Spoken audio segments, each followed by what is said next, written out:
Well, thanks so much for tuning in to the Trade Setup. I'm Niraj Shah. Good morning to all of you. And we have muted cues for our markets in the session today. And that's the key word. Keep in mind that there might not be very large directional moves on the indices. But Asia is a bit soft. Actually, let's get to Asia in a bit. First, talk about the US markets and the big phenomenon that has become the talking point the last few days. One, what the markets did, of course, was dip a little bit midway through trade, or maybe somewhere around that, but then recovered a little bit. Now the dips are happening because the markets and the participants seem to be a bit nervous about the rising 10-year yields. And is there a belief that this would lead to, or this is a precursor to maybe some bit of rate tinkering? I don't know. I think the markets love to be fearful on a lot of cases. Bond yields, as we can see this via this chart, are rising about everywhere. The 10-year treasury yield, the German yield, the UK yield, almost everywhere the yields are moving up. Now, one of the reasons why this is happening is because the governments are adding additional stimulus, right? Now, that is something that the markets anyways want. But, this is how markets generally behave. So there is a bit of an upward pressure on yields. The point to keep in mind is that unless the Fed commentary changes, it is unequivocally mentioned that even if the yields were to move up, the interest rates will not move up in the near term. So sure, the markets can get a bit worried, but if the Fed's earlier statements are to be believed, unless they change their stance, maybe don't get too worried. But the markets are also at highs, and therefore any wrinkles around the horizon would tend to make the markets a bit nervous. So that's point number one. Now, how is Asia reacting to all of this? I think Chinese markets have started today, and therefore they might be okay. But some of the others, the SGX Nifty is just a good indicator. No, let's stick to that chart because that gives us an idea of how we are going to start off, and that is what is more important, right?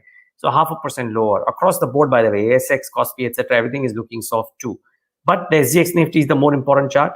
We're likely to start off slightly lower in the session today. So one has to keep that in the back of your mind. What might be supportive, though, for markets at large is that the earnings growth for the emerging market universe seems to be erasing all of the losses of the last few months and getting back to normalcy. Look at this chart, which shows that the emerging market profit estimates have erased the COVID-19 declines, and we are back to normalcy. And that is actually pretty good news.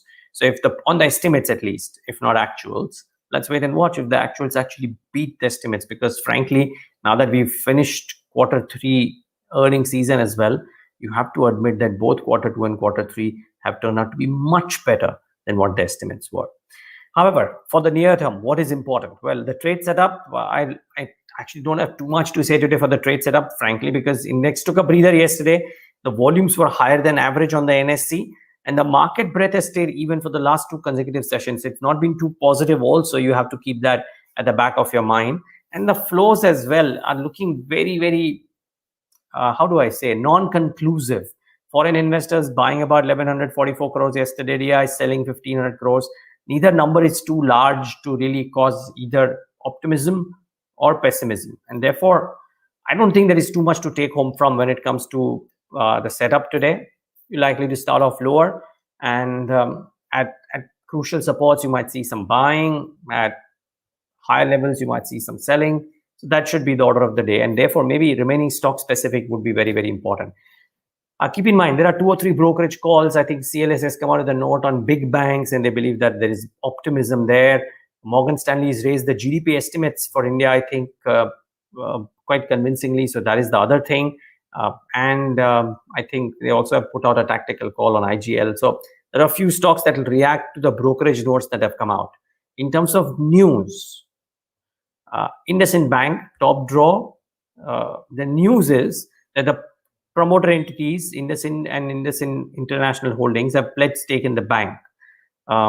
Promoters held about 14.67% stake as of December 31st. Now, normally the markets would want to believe that if promoters are creating pledges, that's bad news. But you got to think of it as a positive, I think, or at least a neutral event, simply because, remember, SEBI had allowed the IndusInd promoters to infuse capital in the bank against convertible warrants. That deadline is tomorrow. Presumably, if you presume that the promoters are infusing fresh capital, and as a result of which, in order to mobilize the capital for that, this pledge has been created, then that should be viewed positively. So I would reckon that this is positive. I think a Jeffries note suggests something to this effect as well. So therefore, do watch out for IndusInd Bank. Could be an interesting stock in the session today. I would watch out for two other names. One is Page Industries. So the ED and CEO of the company has resigned for personal reasons, I think. This came in, I think, post-market hours yesterday. Now, will this be viewed negatively? Well, maybe so. The CEO putting in papers is certainly not the most palatable item, but again, the reasons are not known except for the fact that it is for personal reasons in order to maybe pursue some personal things that the CEO may have wanted to do. Let's see if Page Industries reacts negatively. I don't have a call here, but if it reacts, you know why it is. The CEO and ED has resigned. Tata Power had a bit of activity yesterday itself, and therefore remains to be seen what happens. But remember, in the interview that Tata Power did with us, he spoke about a few triggers for the months of February and March. One of them was this, that the resolution for the merger of CGPL, which is the subsidiary of the company, with itself has been approved. CGPL is the Mundra plant of Tata Power. Now, some days back or some weeks back, CLSA had come out with a note wherein they said that the merger will provide Tata Power with a tax break of up to 10,000 crore rupees over multiple years, and therefore, according to them, that was a big positive. Now, keep in mind, viewers, Tata Power has run up a bit in the last 6 months, but it's entering into a period of multiple announcements, including this, which has just happened, and the InvIT formation, etc. So you have to keep that at the back of your mind. There are positives for Tata Power. The stock has run up a bit as well. However, my gut feel is that this should augur well for Tata Power. So if it reacts positively, this is the reason. Keep in mind the estimates that CLS has put out of the tax breaks. That is essentially the trigger when it comes to this announcement that has gotten approved yesterday. Came out post-market hours. The stock had already gone up 4% in trade yesterday in anticipation of this too. Adani Green Energy is the interesting one, wherein the promoter entity has bought about 25 lakh shares on Feb 15th, so day before yesterday, of course.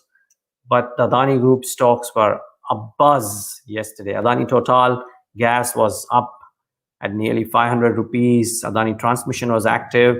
Adani Ports was up about 2%. So this group stocks see no gravity. Valuations are abnormally high.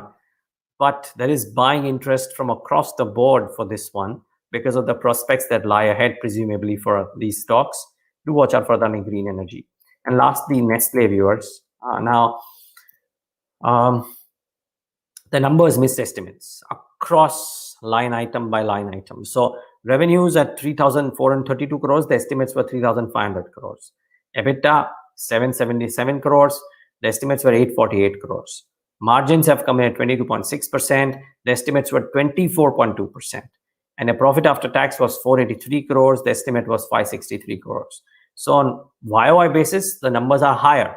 But compared to estimates, the numbers are way lower. So the result qualifies as a miss. And the point is the internals and what led to this. So the revenue and the volume growth numbers were okay. The volume growth about 10-11% estimated was in line with peers. But the EBITDA miss was due to higher marketing expenses and staff costs. Now, one could look at it this way, that there is a miss and therefore it's a negative. Motilal Oswal sees the brighter side. They say if the higher marketing costs have come in, it's a positive for future prospects because the company's done all of this because they see some positivity when it comes to the future and therefore view that positively. However, the rating is neutral and the stock is expensive, right? About 55 to 60 times 1 year forward is not cheap. And therefore, maybe, just maybe, because of this earnings miss, Nestle might react negatively.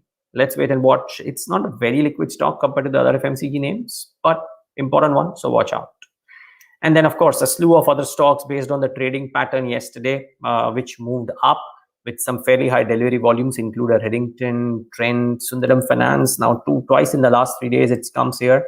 And some PSU banks like Bank of Maharashtra and a couple of others are very, very active. So watch out for all of these. They saw some healthy delivery-based buying yesterday.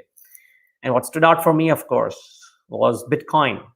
As we wait for the Indian government regulations to come out with regards to cryptocurrencies, it surged to an all-time high. of over 50,000, 49952 even currently for Bitcoin. And of course, one of the reasons why this would be happening is because very large global corporations are now showing the support for Bitcoin, right? Tesla, MasterCard, Bank of New York Mellon, all of them PayPal have shown support for cryptocurrencies at large and Bitcoin in particular. And well, it just keeps on having these mammoth gains. Let's wait and watch how much does this last. It's very difficult to call it. As we see, it's nibbling with 50,000 yet again. It's very difficult to call it. I confess I'm no expert on this. I'm just bringing you the news as it comes in. Do watch out for the crypto world as well. We actually, just before we sign off, remember, if you want to know more about cryptocurrencies, on our website, BloombergQuint, there is a special section dedicated to cryptocurrencies, which has got all our stories, all the Bloomberg stories, others, etc. You may want to read more about it. Log on to our website and try and read more about this. It's a fascinating world, and all of us should be aware of it. Yeah, this is the page. Thanks to my producer. So if you go on and if you search for crypto, there's a special section dedicated to Bitcoin and cryptocurrencies and the India angle out there too. Try and read more about this.